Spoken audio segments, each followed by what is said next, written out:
Thank you, everybody, for coming to the Aaron Torres Podcast YouTube page. If you could do me one quick favor, see that little black subscribe button on the bottom of your screen?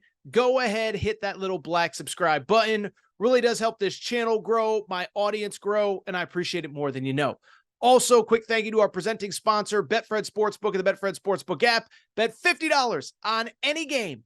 Get up to $1,111 in free bets courtesy of the Betfred Sportsbook. Thank you again. Now, here's the video that you came here for. And I do want to go ahead and wrap with something that we talked about on Friday's Aaron Torres pod in the mailbag episode. If you remember, I had a listener ask me, hey, Torres, are you going to talk Peach Jam? Are you going to talk AAU basketball, the biggest AAU event going on this summer? And so we really kind of focused on one player. His name's Cooper Flagg, 6'9" forward from Maine, maybe the best player in high school basketball. And the fact that it looks as though he is going to reclassify and potentially play college basketball, not this coming year, but the following one. Anyway, Peach Jam went on throughout not only last week, but into this weekend. And what I want to do now is go ahead and pick about 4, 5, 6 storylines that I think emerged, specifically as far as star players are concerned and where they could end up playing college basketball. Virtually all the best players in high school basketball were at Peach Jam. Most of them gave some form of an update in their recruitment. And so I want to hit on it briefly. Think of this as almost kind of like some of those transfer portal updates that we used to do during the spring. Just hit on 5, 6 marquee players, where they could end up, and what we found out this weekend at Peach Jam. I wasn't able to go, but I was in touch all weekend with the people that were there. And I think we actually got some very important tangible information out of this weekend. Let's start with the really big game on Sunday. It was the marquee game featuring essentially the two players that I think most people consider to be the two best players in high school basketball right now. It was the U16 championship. Now, for people who have never been to an AAU event, there are different levels. U17 is the highest, U16, U15. And for various reasons, even really good players will sometimes play in their age groups. We'll discuss that momentarily. But the U16 championship featured arguably the two best players in all of high school basketball. Camron Boozer, the son of Carlos Boozer, 6'9", 6'10" forward out of Florida. And the player I just mentioned, Cooper Flagg, the player out of Maine, played his high school basketball in Florida last year, who many believe to be the top player in high school basketball. Well, championship game of the 16-year-old AAU, the 16U AAU event at Peach Jam goes final. And since Camron Boozer's team, the Knight Riders, won the event, let's go ahead and talk about him and his team first. But what was interesting was, if you watched the game or at least monitored on social media, I did have a chance to watch a little bit of it.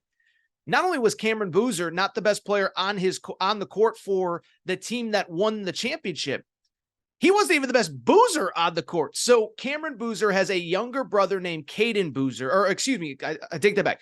He has a twin brother named Caden Boozer. And what's interesting is they're two completely different players. So Camron Boozer is about a 6'9", 6'10" forward, super athletic. I don't know if he got the athleticism from his mom, because he plays way more above the rim than his dad. But the other brother, Caden Boozer, is about 6'3", 6'4". He's more of a point guard. And he was the star of the championship game on Sunday, finished with 23 points, 5 assists. He was phenomenal.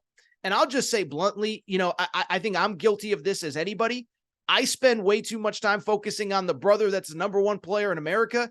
This kid is phenomenal. He's a top 15 prospect in the country. This is now Caden Boozer that I'm talking about, the point guard. And just because he's a different player, it shouldn't take away from the fact that I believe that he is, if he continues on this trajectory, a future NBA player, maybe even potentially a one and done. 6'3", super quick, can get to the rim, gets others involved, can hit an open three. He looks really, really, really good. And that's certainly not to take away from his brother, the number 1 to number 2 player in America, depending on what recruiting service you look at. And what's fascinating about these two is both of them are actually only 15 years old. So both of them won't even be 16 years old until later in this month. Both of them have 2 years left of high school basketball, because as we said a week ago with Cooper Flagg, you have to be 19 years old to be eligible for the NBA draft. So these kids still have 2 more years of high school plus their one and done year of college before we start talking about them as NBA draft prospects. But I think if both continue on their trajectory, they're going to play in the league and they're going to make a lot of money doing it. Now, what's interesting about their recruitments is this. I thought we got two very interesting developments this weekend. One, they did do an interview. I believe it was with Joe Tipton. If it wasn't, I apologize to the reporter who got the quotes. But they both said, we're planning on playing college basketball. We know there's a lot of great alternative leagues and G League Ignite and all this stuff, but our focus is on college. It's a once-in-a-lifetime opportunity. We plan on being there. So if you're a college basketball fan, and I assume you are if you're listening to this, whether it's on YouTube or podcast, that's good news. They will play somewhere in college. The more interesting question now becomes, now that we know that they'll play in college, does anyone have a chance besides Duke? And that's where it gets very interesting to me, because both players have said we're very open to the idea of going other places. And what's interesting is other schools are recruiting them as if they have a chance. North Carolina offered a few months ago. Hubert Davis was at all of their games this week. Hubert Davis is not acting like a man who is conceding them to Duke. John Calipari was at basically all of their games this week as well. So it's interesting and will be interesting to monitor going forward. Now, obviously, family ties are always a factor. But I will say, there are often times where a player is slotted in whatever, and it doesn't always work out like that. Like I think about Paulo Banchero a few years ago. Both of his parents went to Washington, both legendary high school or athletes at Washington. He said, I want to go to Duke. So I would still make Duke the overwhelming favorite for both of those guys, but I do think it is worth monitoring going forward. These guys now just entering their junior years of high school. Let's keep it going. Let's go to the other side of this game with Cooper Flagg, the player that we mentioned last week. By the way, before we get into Cooper Flagg, I should say this. I had a few people kind of chirp at me on YouTube mentions, Twitter, whatever, of why are you guys hyping him up so much? He is playing down a level in AAU. In other words, he could be playing at the highest level, 17U. He's only playing at 16U. Why aren't you talking about that? Well, the reason I'm not talking about it is, in some ways, it's kind of out of his control, okay? So for people who don't know how AAU basketball works, it's kind of interesting. Essentially, you have to play for a team in the state that you reside or in a bordering state, okay? The reason that rule is in place is because back about 10, 15, 20 years ago, in the old school Wild Wild West days of AAU basketball, you used to have teams flying players in from all over the country, and this guy's a 5-star, and we're going to pay him to come play for us in this tournament. And so they changed the rules. And so my understanding is he has to play for a team that's either in Maine or a bordering state. And his AAU program, Maine United, does not have a 17U AAU team. Now, if he stays in high school basketball, they will obviously have one next year. But as of right now, they don't. And I'll be honest, I actually have, not only do I not have a problem with it, I actually think it's kind of cool. We know Cooper Flagg is going to be in college soon, going to be a star, going to play in the NBA. But by staying with his local AAU team, he's giving a lot of exposure to a lot of other players that might not get it.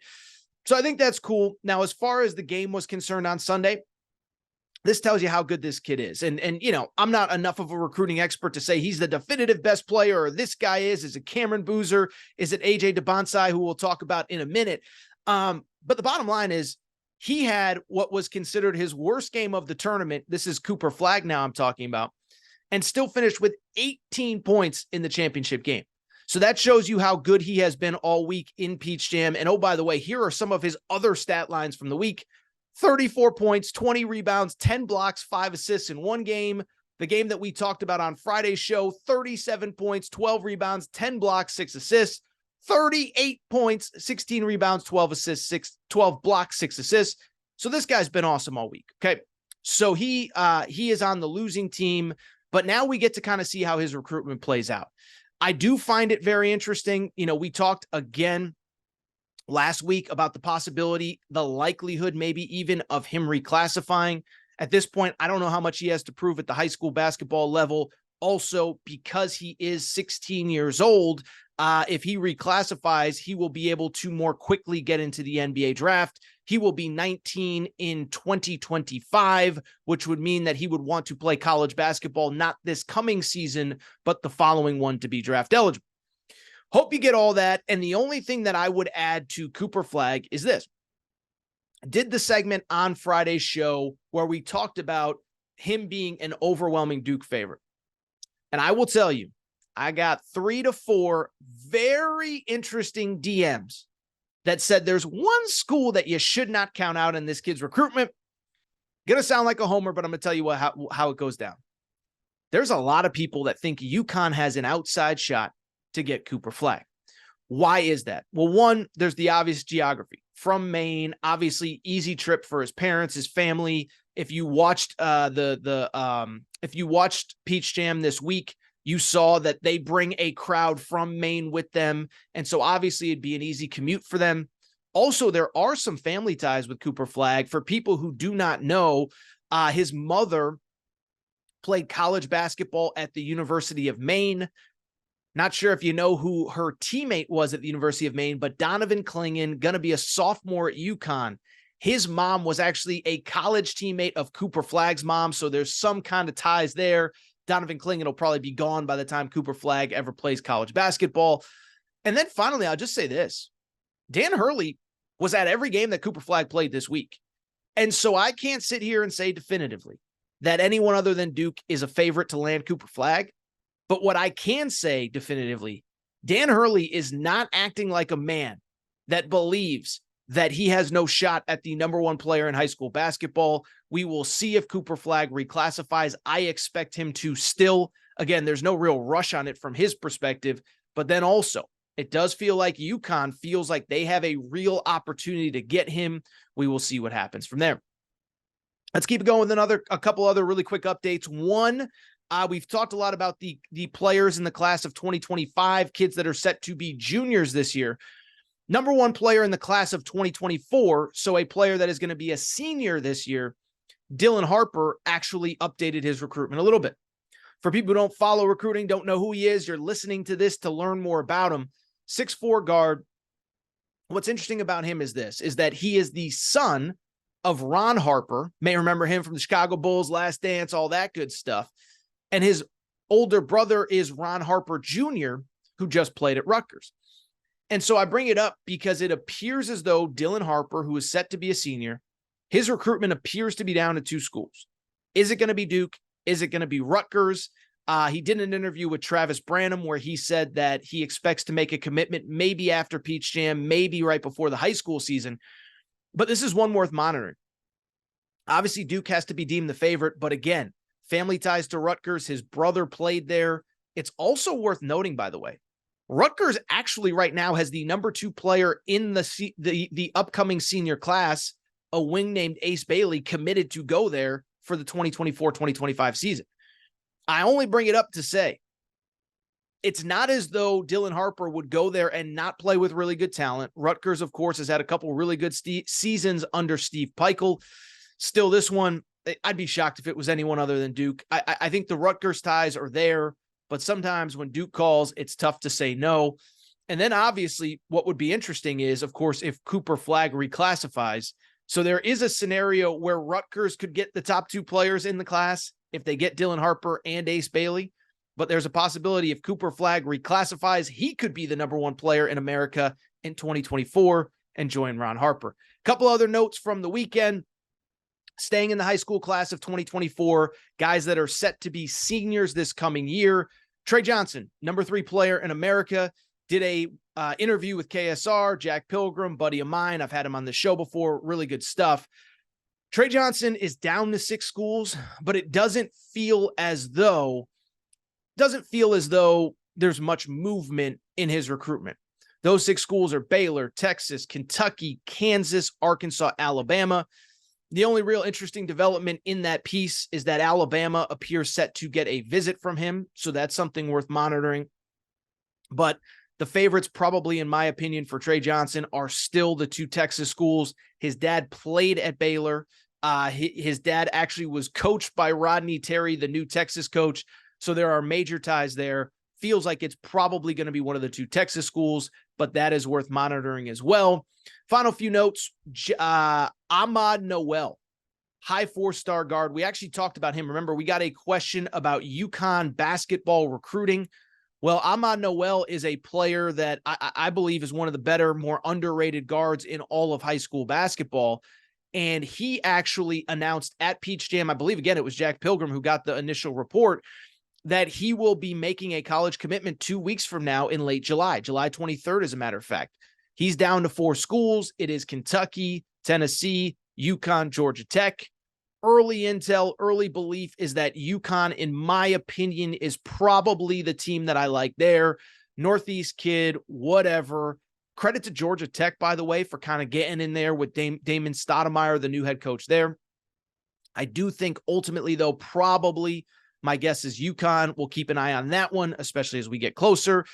Jaden Quaintance, 5-star in the class of 2025. Just talked about reclassification with Cooper Flagg. This kid looks like he is going to go to 2024. Travis Graff was the first one to report that. Big athletic kid. He's a super athletic kid at about 6'10", 6'11". Kansas, Kentucky in the mix. I think some of those pro options will be a factor for him. Maybe G League Ignite, maybe Overtime Elite, probably Ignite, to be honest. But really talented big. He will be now in the class of 2024. And I believe once it becomes official, he'll probably be like a top 5 player in the class of 2024. Don't necessarily get the sense that he's ready to commit. And speaking of not ready to commit, name to keep an eye on the future. I just said his name, AJ DeBonsai. Oh my goodness, the kid is phenomenal. 6'8", from Massachusetts. Interesting backstory. So he's actually a member of the class of 2026, which means he just finished his freshman year. It was funny. I was watching one of his games on TV on Friday. You know, my wife walked in the room. She said, what are you watching? Is this? And I said, this is high school basketball. That kid right there just finished his freshman year of high school. Now he's a year older, but fascinating story from this perspective. He's from the Boston area, and he plays in the same AAU program as former Kentucky Wildcat Terrence Clark. Terrence Clark, unfortunately, for people probably remember, passed away a few years ago, was a one and done at Kentucky, entered the draft, got in a car accident tragically. But this kid grew up idolizing Terrence Clark. They look alike. They play alike. Number 1 player in the class of 2026. He is a player, in my opinion, that will probably reclassify at some point, be a member of the class of 2025. So how about a player that is just now entering his sophomore year, even though I do think that eventually he will end up a class ahead.